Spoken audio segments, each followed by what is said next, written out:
Assalamualaikum warahmatullahi wabarakatuh. Bismillahirrahmanirrahim. Alhamdulillahirabbil alamin wal aqibatu lil muttaqin wala udwana illa 'alal zalimin. Asyhadu an la ilaha illallah wahdahu la syarika lah wa asyhadu anna Muhammadan abduhu wa rasuluh. Amma ba'du. Hadratil kiram, para bapak alim ulama yang saya taati, pemirsa, sahabat-sahabat Fatayat yang dirahmati Allah. Pertama-tama, marilah kita panjatkan rasa syukur kita kehadirat Allah Subhanahu wa Ta'ala, yang mana berkat beliaulah kita bisa melangkahkan kaki, kita bisa mengayunkan tangan, dan bisa bermuajah di sini majelis yang insya Allah penuh dengan barokah. Kedua kalinya, salawat serta salam tetap terlimpahkan kepada beliau, presiden kita. Siapakah dia? Nabi Muhammad Sallallahu Alaihi Wasallam. Pemirsa dan sahabat-sahabat Fatayat yang dirahmati Allah, setiap manusia yang hidup di dunia ini pasti senang, pasti suka dengan yang namanya perhiasan dunia. Betul? Contoh, harta, benda, tahta, wanita, apalagi uang. Harta seperti mobil, rumah, tanah. Siapakah yang tidak suka mobil? Siapakah yang tidak suka rumah?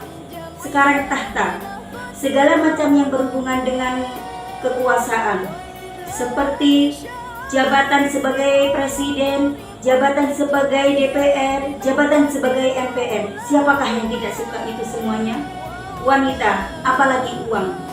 Siapakah yang tidak suka dengan berlimpahan uang banyak? Namun, di antara berbagai macam perhiasan dunia, wanita solehah adalah puncak dari berbagai macam perhiasan. Karena apa? Wanita solehah laksana bidadari surga yang turun ke dunia untuk menjadi perhiasan terindah dan menjadi hidup bahagia pada umumnya. Rasulullah Shallallahu Alaihi Wasallam bersabda dalam hadis yang diriwayatkan Imam Muslim yang berbunyi, "Ad-dunya mata wa khairum mataiha al-mar'atus sholihah," yang artinya dunia adalah perhiasan dan sebaik-baiknya perhiasan itu adalah wanita solihah. Masya Allah. Hadis di atas sudah tidak asing lagi bagi di telinga kita. Wanita solihah yang patut sebagai perhiasan dunia adalah soleh agama dan akalnya, sehingga mampu menjaga harta dan keluarganya. Indahnya dunia karena pekerti wanita. Pada dasarnya, indahnya dunia bukan hanya emas permata. Meski wanita solihah adalah perhiasan dunia terindah, ingatlah bahwa dia tetaplah dunia. Seperti yang dinyanyikan oleh Haji Roma Irama. Setiap keindahan perhiasan dunia, hanya istri salehah perhiasan terindah. Setiap keindahan yang tampak oleh mata, itulah perhiasan dunia. Namun yang paling indah di antara semua hanya istri salehah, istri yang salehah. Pemirsa, sahabat-sahabat Fatayat yang dirahmati Allah, yang namanya perhiasan pasti indah dipandang mata dan pasti menarik. Benar, wanita salehah keberadaannya sungguh enak dipandang mata, membuat hati tentram. Walaupun tidak punya uang, tetap periang. Ia tidak akan tenggelam dalam pesona dusta, tidak pula berlomba-lomba dalam bersolek.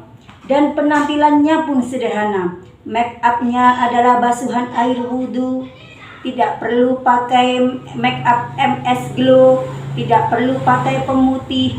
Lipstiknya adalah hanya berzikir kepada Allah Subhanahu wa Ta'ala. dan celaknya adalah dengan membaca Al-Quran. Masya Allah. Beda halnya dengan wanita non-solihah. Keberadaannya membuat hati tegang, jiwa tak tenang, bahkan pikirannya pun melayang-layang. Pemirsa, sahabat-sahabat fatayat yang dirahmati Allah, mau jadi wanita solehah atau non-solehah? Benar, mau jadi wanita solehah. Ketika mau jadi wanita solehah, insya Allah yang mengharapnya pun adalah pangeran surga. Mau punya suami soleh kayak Nabi Muhammad Sallallahu Alaihi Wasallam? Pertanyaannya, udahkah kayak Siti Khadijah? Udahkah kayak Siti Aisyah? Kalau mau jadi wanita solehah, maka harus tahu ciri-ciri wanita solehah. Wanita solehah adalah wanita yang taat kepada Allah Subhanahu wa Ta'ala, lalu menjaga diri ketika suaminya tidak ada di rumah. Contoh taat kepada Allah misalnya, menutup aurat, rajin sholat, mau berpuasa, mau membayar zakat dan haji. Yang kedua, taat kepada suami. Taat kepada suami adalah menjaga diri ketika suami tidak ada di rumah. Mudah-mudahan sahabat fatayat semua termasuk kriteria wanita solehah. Amin. Oleh sebab itu, sebagai kader fatayat NU, kita harus berusaha dan berlomba-lomba menjadi wanita yang solehah, insya Allah. Cukup sekian dari saya, kurang dan lebihnya saya mohon maaf yang sebesar-besarnya. Akhirul kalam, wabillahi taufiq wal hidayah, waridho wal inayah. Wassalamualaikum warahmatullahi wabarakatuh.